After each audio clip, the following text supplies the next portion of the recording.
یه جنگنده است که آمریکا حتی به نزدیکترین متحداش هم نفروخته.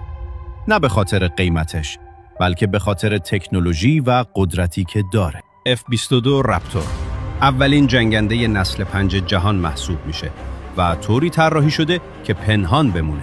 برخلاف بیشتر جنگنده ها، این جت میتونه بدون پس‌سوز هم به سرعتی بالاتر از صوت برسه. قابلیتی که بهش سوپر کروز میگن. F-22 میتونه با یک مخزن سوخت پر و بی‌نیاز از سوختگیری مسافت 2962 کیلومتر رو پرواز کنه. این جنگنده قابلیت عملیات در تمام شرایط آب و هوایی رو داره.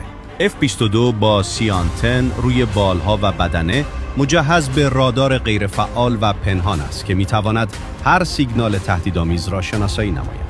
این رادارها برای جلوگیری از رهگیری بیش از 1000 بار در ثانیه فرکانس خود را تغییر میدهند.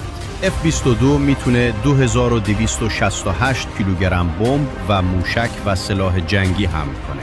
بدنه F-22 رپتور به صورت کاملاً زاویه‌دار و چند وجهی طراحی شده تا امواج رادار بعد از برخورد به سمت فرستنده بر نگردند. این جت جنگنده در رادارها به اندازه یک پرنده کوچک دیده میشه.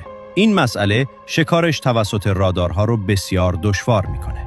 ترکیب پنهانکاری، سرعت و هوش مصنوعی این جنگنده یعنی شاهکار مهندسی و برتری مطلق در آسمان.